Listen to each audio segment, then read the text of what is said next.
Here I have ONEPLUS 10T, and today I'm going to show you how to enable custom watermark in camera on this device.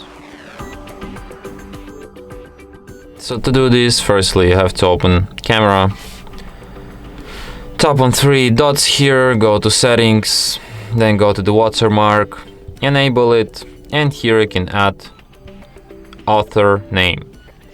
So you can enter your name, you can enter your surname or nickname, any name you want. I'm just gonna enter my favorite YouTube channel, and also, okay, so you have only 10 symbols limit.